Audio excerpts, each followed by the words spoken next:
get yourself together before it's too late.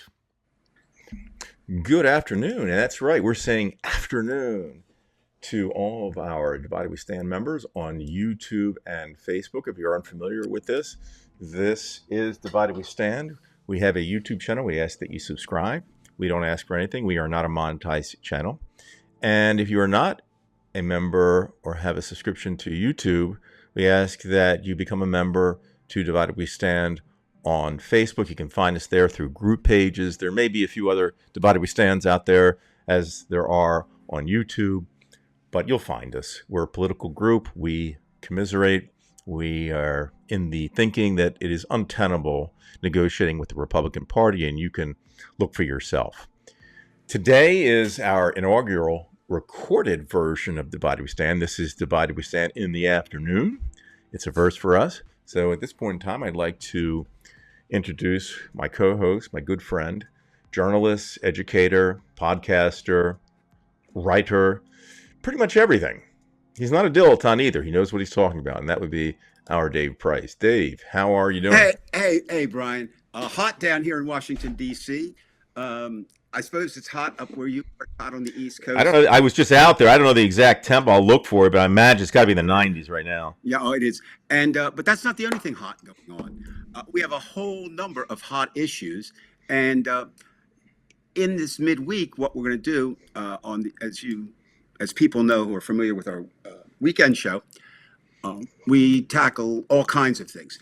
But this is going to be, each of these will be devoted to one topic, and we've chosen what I consider to be one of the most important topics out there today, the Supreme Court, and what the hell can we do about it? Right. So, Brian, why don't you start? What do you see as problems at the Supreme Court, or problems with justices, or what's your take on this, where the Supreme Court stands today? Well, first of all, in my mind, there's no doubt that the Supreme Court, at least 2/3 of the Supreme Court, has become a political organization. It's become an arm of the Republican Party. It does the Republican Party's dirty work. It does the dirty work for the evangelicals. It does it for the fossil fuel industries. It really, really has a goal in mind. And this, you can trace this back to the Federalist Society. You might say that there's corporate influence. But whatever it is not a traditional Supreme Court.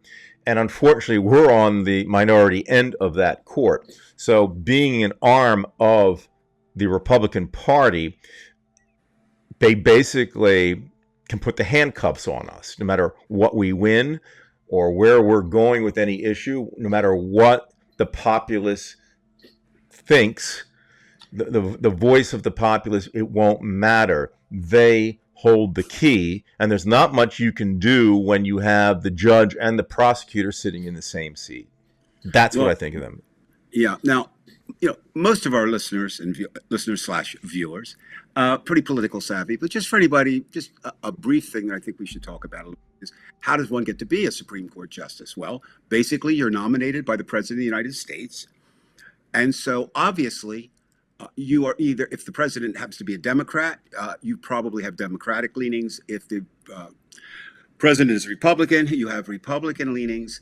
But there's a check on that, just like we have a system of check and balances, and it must be approved by the Senate.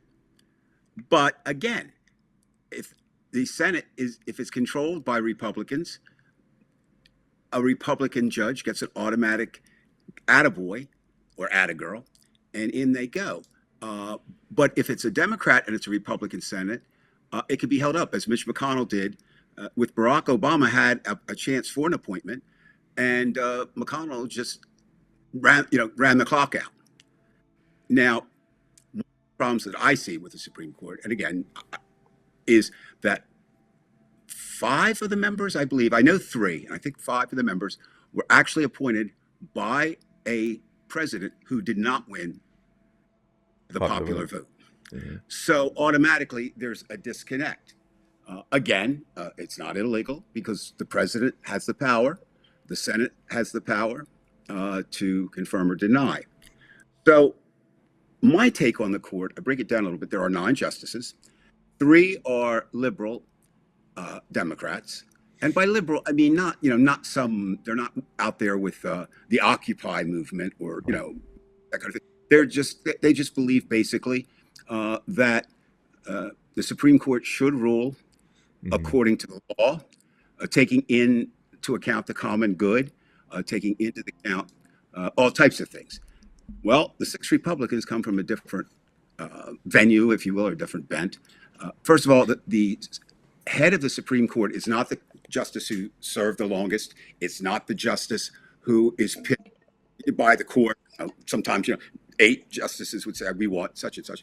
That is also a presidential appointment, specifically for that position when it opens up. And currently, it is a Republican, John Roberts. Now, I've said on our show numerous times, and I still believe this, Roberts can only go so far. He's a conservative. There's no question about that. But he can only go so far because if something is completely ludicrous, he doesn't want it to go down as the Roberts Court stamp decision, and that's what it'll be. Everybody will refer to this. Nobody will know Alito or Thomas in 100 years, but they'll still know the Roberts Court. That's what Right. it'll be identified for. So Roberts is kind of, I don't want to say an unknown figure, but is there. Now the problem is, even if he does decide to vote with the 3 liberal judges, they still go down 5-4. So let's look at the 5 remaining. You have 3 were appointed by Donald Trump, and that alone should be enough to frighten anyone. Right. Donald Trump is going to be in the news now for a long, long time. But when he was in the White House, he was able to appoint 3 of the justices. One, Justice Kavanaugh, there were hearings held on that, and I believe personally that he demonstrated character unbecoming judge before he ever sat down. He was too angry. He was too emotional. There were allegations of things he had done when he was young, and of course that's a hard thing, Brian. I mean, let's be honest. There are things I did in my youth that I don't really think are reflective or representative of who I am. But Right. having said that, I'm not running for the Supreme Court, or haven't been nominated for the Supreme Court. So I personally believe that Judge Kavanaugh should never have been placed on the court. The other 2 were excuse me, Judge Neil Gorsuch and Judge Amy Coney Barrett. They have kind of indicated that while they're certainly right, they're certainly conservative, they're certainly Republican, that they seem to have some personal issues, but on other issues, they're not as rigid. You know what I mean? It's not, but unfortunately for America, a couple of those positions that they seem to be kind of willing to rule on is abortion and guns. And it's interesting, the 2 issues. Guns, they're afraid of taking away someone's freedom. And abortion, they're afraid of giving someone Right. freedom to choose. So again, it's not consistent. They are not consistent, but I don't put them in But the it same is category. consistent with a political court to do that. I mean, Yes, well, or an issue-oriented court that just right. happens to fall. Now that brings us to the 2 remaining judges, and I think if there were justice in the Supreme Court, they would both resign today. So,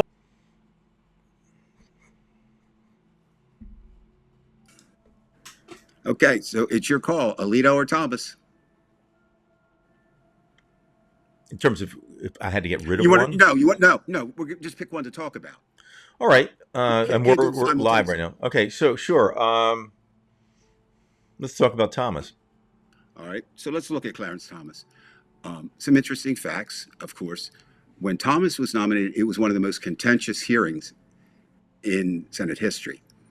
Basically, what happened, a young woman by the name of Anita Hill had some pretty powerful claims of sexual harassment lodged against Thomas. She testified, he testified. And now remember, this is a few years ago before the Me Too movement. It would be interesting to see what would happen now, right, with this. But unfortunately, I think I sided with Miss Hill. I think she was telling the truth, which if she were telling the truth, Mr. Thomas is lying. And interesting enough, do you know who one of the main senators were who helped get that through? Was Joe Biden. Joe Biden, right? And so it's kind of maybe karmic. And Senator Specter too. He was Well, instrumental. they were, And the idea was, though, and before we want to tar and feather Biden or Specter, it was a time of more compromise. Again, it wasn't cut and dried like it is today. In terms of Republican, there were places you could compromise or try to work. I don't think the appointment of Clarence Thomas was one where you should have, but he got on the court. Now, since he's been on the At court, 52-48, he got on the court. You barely yeah, made it. He had to get 11 Democrats right, to join. to get the position, right?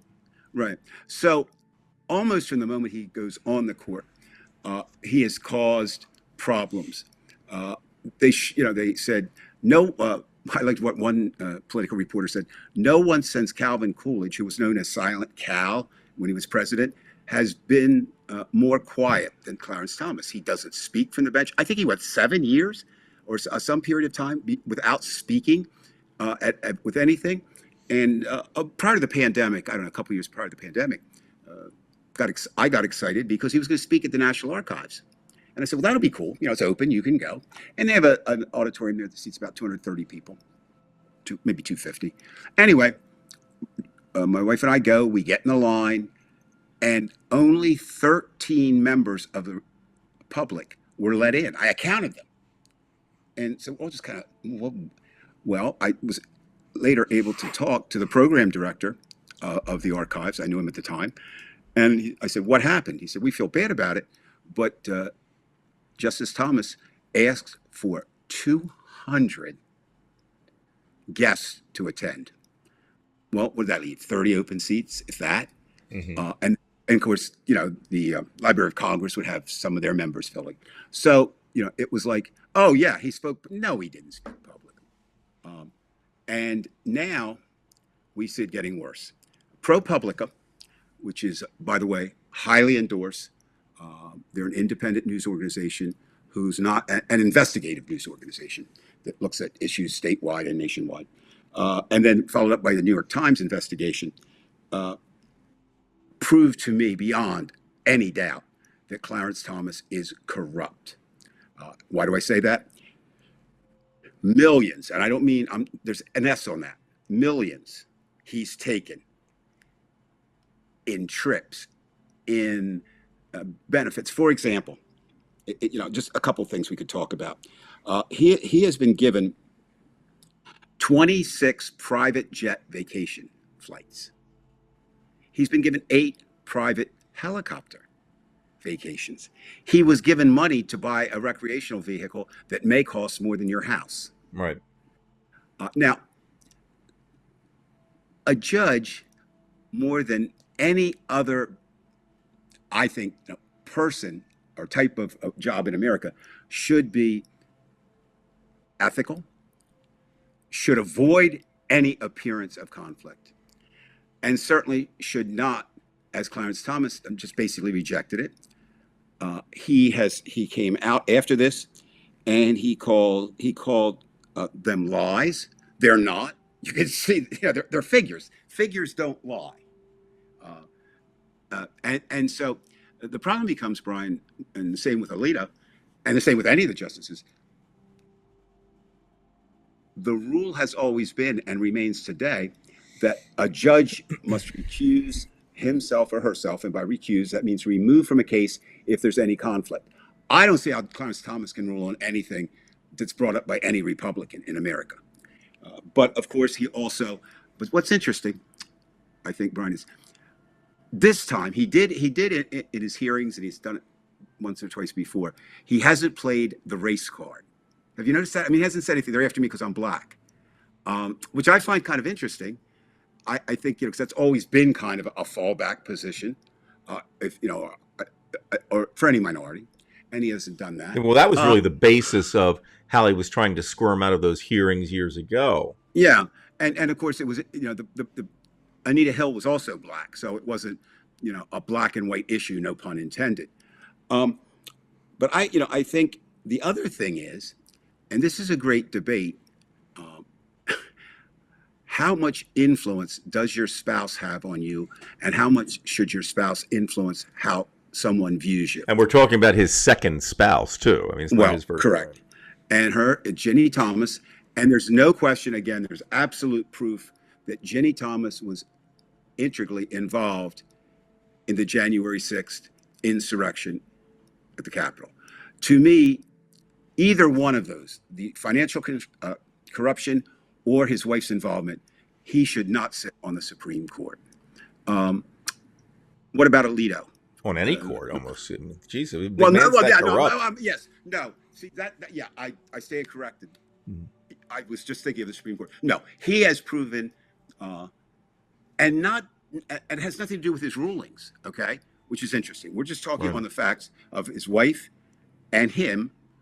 He's corrupt. Okay, he's a corrupt judge. And he had a sordid lifestyle in the past. I mean, unless Anita Hill was completely making things up, which just seems Right. so impossible. Especially after you said he's denied things that there are facts that prove that what he's saying is a lie. And so, what about Alito? What are your thoughts on Justice Alito? Well, he's an extension of Scalia, but he's kind of way he's worse because, Scalia would never have allowed that flag to come up. I think he was more careful.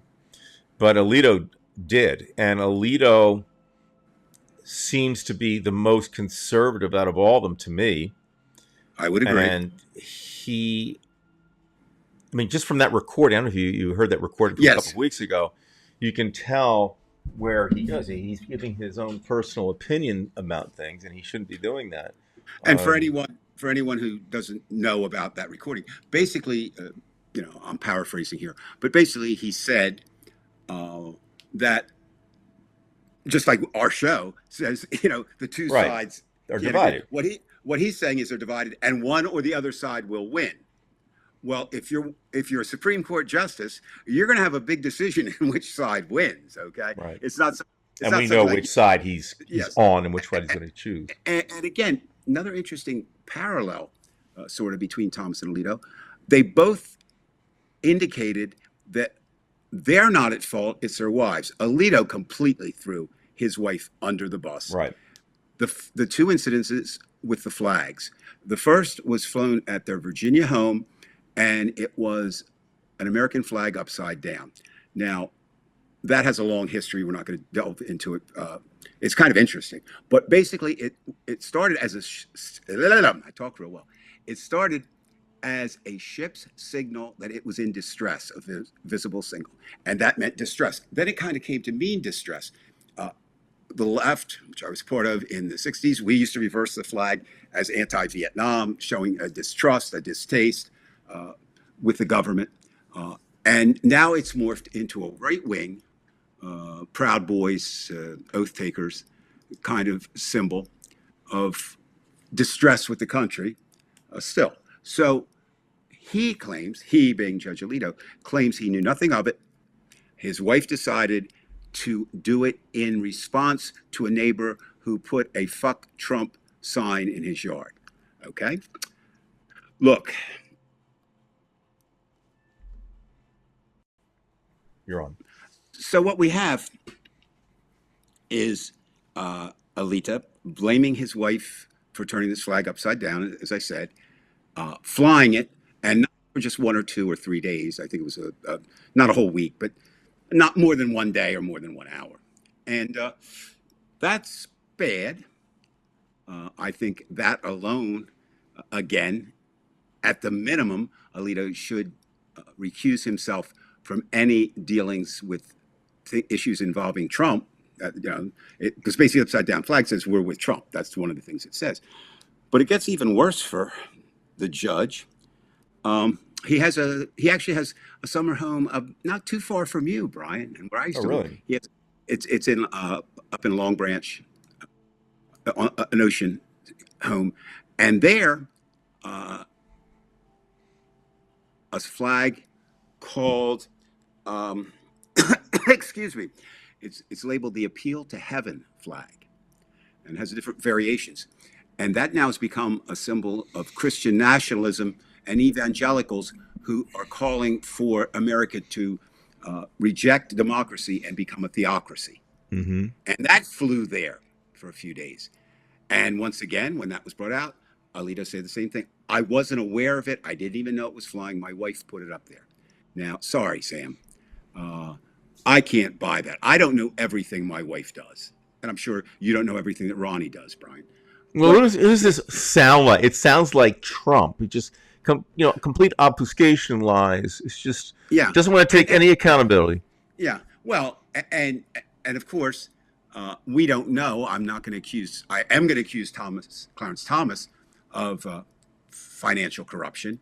I'm not going to accuse Alito because there's nothing to prove it. But I'm going to say that he has indicated clearly what side he's on. Mm-hmm. And again, you're supposed to be impartial, a judge. Isn't that what they say? An impartial, fair. They're the two words that It's like being, precede. an official at a hockey game or a Yeah. football contest. So we have a court, let's pick that back up, where if I were in charge of it or had any power over it, there would be Alito would be gone, Thomas would be gone. Kavanaugh would be investigated again just to make sure he should sit there. And I would, make a I stand. just think anybody chosen by Trump should be under a microscope because you have a convicted felon who made the choices. Well, the only person, there are only two, well, I can't say people, but two types of people who can really have any influence on the court at all. A judge, as we said, can recuse himself or herself from cases. Both Alito and Thomas have said they are not going to recuse themselves at all. The other person who could do something about it is Judge John Roberts, who is the head of the Supreme Court. Good luck. Members from Congress sent an official letter to Justice Roberts calling for him to come in and discuss both the ethics at the court and the Alito flag controversies. Right. He respectfully declined. Right. Respectfully. Oh, isn't that wonderful? Now, I understand division of power, legislative, executive, judicial, but I found his rationale interesting. His rationale said that very rarely do people of my position, or meaning Supreme Court justices, appear for Congress because we're supposed to have separation. Okay, one. But the second one was I thought was even more interesting. He said, and I don't think I should come in because it's just Democrats asking one party, and the party of which he's not a part of. Now, It is true there were no Republicans signed on, but the Republicans have consistently shown that they're opposed to any efforts to tell the court what to do. And the reason is very simple. The court is doing exactly what they wanted to do. Why would they want to change? Right. Why would you want to leave? So I think, we've talked today, and I think we've done a fairly decent job, it'll be up to others to judge, no pun intended, of setting the problems out. And then I think, again, maybe we'll get some new information on the court. We're taping this on Wednesday. Tomorrow night, maybe that'll be one of the discussion points if the debate goes off. But then I think sometime we owe an obligation to our viewers and listeners to return and maybe make suggestions to improve. But today is just simply, it won't always be like this, but there are problems. When I was a kid, I really liked Lost in Space. It's kind of one of my favorite shows. And you remember the robot who was with the little boy, Will. Danger, Will Robinson, danger. And that's what we have at the Supreme Court. Danger, Will Robinson, danger. And if we don't do something about it, because we have 6 Dr. Smiths on the court, so. Absolutely. Yeah. So, but except Dr. Smith was entertaining. This is not entertaining. This is frightful. Not at all. No. Right. And again, just a reminder to everyone, most of our viewers don't need it, but if they can pass it on to others. Remember, when you vote for the president, you're not voting just for one person. You're voting for a whole bunch of things, including the Supreme Court. And anyone who doesn't think that the Supreme Court has an effect on their lives, try to get an abortion in Louisiana. Try to stop a crazed person from getting a gun in Montana. The Yeah, Supreme and don't Court complain when your kid has to stand and look at the Ten Commandments and recite them or something at some in point. Colorado. Yep. Yeah. Okay. Well, All that's right. it from Washington, D.C. This is kind of fun, as always. Enjoy getting together. And also, this is, as you mentioned in the opening, our inaugural show. And if you have suggestions about issues, as again, these are going to be one issue shows, send it to us. I mean, we're just two guys kibitzing about what we consider to be danger, Will Robinson, danger. All right, folks. We really are ending the show right now. We will see you. Well, we'll see you on Sunday for sure on our live program. Please check us out. We're usually on Sunday evenings at 8:00, and of course, as Dave says, we'll be doing some other shows. But do look ahead because there is the debate on Thursday. We may have a surprise for you on Friday. Who knows? So, Dave, it's good talking with you. I'm going to pull this together. And again, if you are new to this channel, please subscribe and share. And if you're on Facebook, don't forget us there. So, Dave, thanks a lot, and we'll be seeing you soon. Just a couple things got to run for the next taping, but you know what you can do? You can also do a logo for this at the end, giving where they can go for the Facebook page and where they can go. All right. The actual URL or whatever. But it's all your baby now. All right. Okay. It'll take me a little bit of time, but I'll get it out. No, I want it out. It's 2:42 here now. 6 minutes. No. I'm going to be reasonable. 3:16 is 3:16. Okay. Because that's John 3:16. You know what I mean? Okay, that's beautiful. That's too. I All right, trust my man. the Bible. All right, Dave. We'll see you. Have a good one, Brian. Yeah.